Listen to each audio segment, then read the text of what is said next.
அடுத்ததாக தொண்டியைச் சேர்ந்த ஜனாப் சிக்கந்தர். அண்ணா அண்ணா நல்லா இருக்கீல்ல? நல்லா இருக்கு. ஒன்றும் இல்லைண்ணா, நம்ம கட்சியில் ஒரு ஆவணம் இருக்கிறதா சொல்கிறாங்க. அந்த ஆவணம் வந்து இஸ்லாமியர்களையும் கிறிஸ்தவர்களையும் அதாவது கவனமாக கையாளணும் அப்படின்னு அந்த ஆவணத்தில் சொல்லப்படுறதா உங்களுக்கும் எங்களுக்குமான அந்த டிஸ்டன்ஸை அதிகப்படுத்துகிறாங்க.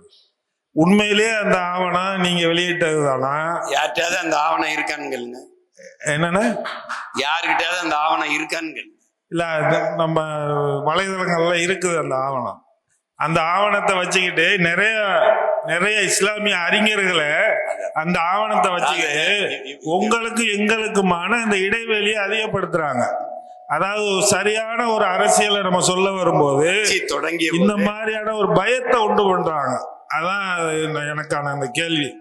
உண்மையிலேயே அந்த ஆவணம் உங்களால் வெளியிடப்பட்டதா, இல்ல உங்க பேரை சொல்லி மற்றவங்க அதை வெளியிட்டாங்களா, இல்ல உங்களுக்கும் எங்களுக்குமான அந்த பகையை வந்து தொடர வைக்கணும் அப்படிங்கிறத உறுதிப்படுத்துறாங்களாங்கிறதா இப்ப சொல்ற. அந்த பகையை தொடர வைக்கணுங்கிறதா.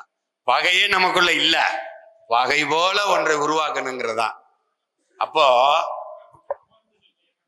கட்சி ஆரம்பிச்ச போது சில பெரியவர்களாம் சேர்ந்து இந்த ஆவணங்களை வகுத்தாங்க. சில சாதி வழியே தமிழ் தேசியம்னு நினைக்கிற சிந்தனையாளர்கள் இருக்காங்க. இஸ்லாமியர் கிறிஸ்தவர்களை தமிழர்களாகவே ஆக்க முடியவில்லை, அவர்கள் ஒரு தனி இனமாக கருதி கொண்டு வாழ்கிறார்கள் என்று எண்ணம் கொண்ட பெரியவர்கள் இருக்கிறார்கள். இவர்கள் எல்லாம் சேர்ந்து ஒரு கொள்கை ஆவணம் என்று ஒன்றை வகுத்து கொடுத்தார். அதே அப்போது என்னுடைய தாய்மாமன் சாகுல் மீது எல்லாரும் இருந்தோம். அப்ப நான் படிச்சு பார்த்துட்டு இதுல எதுவுமே ஏற்புடையதா இல்லை என்ன அப்படின்னு தூக்கி வச்சுட்டோம். அந்த இதுலதான் நீங்க எடுத்துக்கிட்டு இப்ப கொள்கை ஆவணம்னு ஒண்ணு நாம் தமிழர் கட்சி 2016 எங்கள் ஆட்சி எப்படி இருக்கும்னு ஒண்ணு வெளியிட்டேன். 350 பக்கமா நம்ம நினைக்கிறேன் இல்லையா? அதுதான் எங்களுடைய வரைவு. இப்ப சொல்றேன், நீங்க கொள்கை என்னன்னு கேட்டுக்கிறீங்க. நாம் தமிழர் கட்சி எல்லா மக்களுக்கும், நாம் தமிழர் கட்சியின் அரசியல் எல்லா உயிர்களுக்கும், தலைமை அதிகாரம் எப்போதும் தமிழனுக்கு.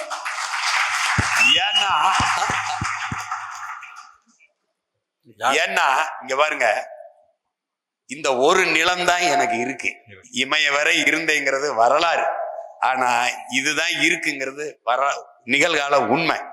இப்ப இந்த இடத்துல அவரவர் நாட்டில் வாழ்வதும் அவரவர் நாட்டை ஆள்வதும் அடிப்படை உரிமை. இப்ப எல்லாரும் மொழி வழியே தனித்தனி மாநிலங்கள் பிரித்து கொண்டு போய் குடியேறிட்டார். இப்ப என் நிலத்தில் நான் ஆள்வது என்பது, நான் ஆண்டால்தான் என் மொழி, என் கலை, என் இலக்கியம், என் வரலாறு, என் மக்கள், அவர்களின் கல்வி, அவர்களின் மருத்துவம், அவர்களின் வேலை வாய்ப்பு, அவர்களின் பொருளாதார வளர்ச்சி மேம்பாடு உங்களுக்கு புரியுது நினைக்கிறேன். என்னுடைய காடு, என்னுடைய கடல், என்னுடைய மலை, என்னுடைய ஆறு, என்னுடைய மணல், இதெல்லாம் எப்ப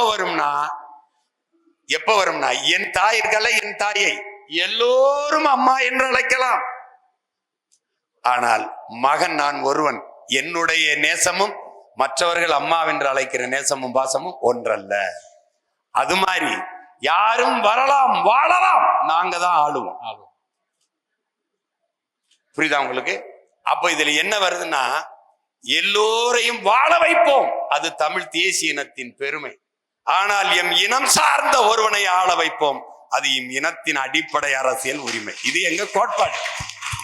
எல்லாரும் ஒன்னா நிற்போம். கன்னடர், தெலுங்கர், மலையாளி, துளுவர், பீகாரி, குஜராத்தி எல்லாரும் ஒன்னா நிற்போம். ஆனால் நாங்க தான் சற்று முன்னால் நிற்போம். ஒரு தாய் பிள்ளைகளாக எல்லோரும் கூடி என் தாய் நிலத்திலே வாழுவோம். ஆனால் என் தாய் நிலத்தை நாங்கள் தான் ஆளுவோம். இது என்னுடைய ஃபண்டமெண்டல் பொலிட்டிக்கல் ரைட்ஸ், அடிப்படை அரசியல் உரிமை. இது எங்க கோட்பாடு. எங்களுடைய கனவு பசி, பஞ்சம், ஊழல், லஞ்சம், கொலை, கொள்ளை, சாதிய இழிவு, தீண்டாமை, ஒடுக்குமுறை, அடக்குமுறை, பெண்ணி அடிமைத்தனம், மது, மத போதை, இது ஏதுமற்ற புதிய ஒரு தேசம் செய்வோம். மக்கள் புரட்சியால் அதை உறுதி செய்வோம். இது எங்க கோட்பாடு.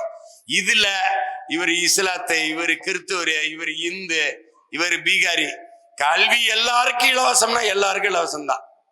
தடையற்ற மின்சாரம்னா எல்லாரும் கன்னடக்காரன், இவனுக்கு கரண்ட கட் பண்ணலாம் சட்டம் இல்லை. இங்க இவர் மலையாளி, கன்னட நமக்கு தண்ணி தர மாட்டேன்னு சொன்னா அதனால அவன் வீட்டுக்கு தண்ணி ஊத்தாதெல்லாம் கிடையாது. அதை எழுதினார்கள், அதை அப்பயே தூக்கி தூர போட்டோம். அது ஆவணம் இதுதானே நாம் தமிழர் கட்சி வெளியில்லையே. இல்லண்ணே, நீங்க தூக்கி போட்டிய குப்பையில அதை ஒருத்தன் எடுத்துட்டு போயிட்டான். அது நான் பிஜேபியின் பிடிமான கதை தான். உங்களுக்கு புரியுதா? அதெல்லாம் இல்ல, நீங்க அதெல்லாம் விட்டுருங்க. அதெல்லாம் நம்ம கொள்கை. அது இப்ப நான் சொன்னேன்ல, இது இன்னும் இருக்கு. கொள்கை விளக்க பொதுக்கூட்டம்னே ஒண்ணு போடுறேன். அதுல உங்களுக்கு நீங்க அதுல பேசுங்க. 1.5 மணி நேரம் பேசுறேன். இந்த விளக்கமே போதும்ண்ணே. அப்படி அண்ணன் கேட்ட கேள்வி சரியாக இருந்திருந்தால் நம் பழனி பாபாவை அண்ணன் தூக்கி சுமக்க வேண்டிய கட்டாயம் ஏற்பட்டிருக்காது. இஸ்லாமியர்களை சந்தேக கண்ணோட பார்த்திருப்பாரு அண்ணன் பழனி பாபாவை. அடுத்ததாக எஸ்பி பாக்குறதா இருந்தா பழனி பாபாவை சந்தேகத்தோட பார்த்திருப்பீல.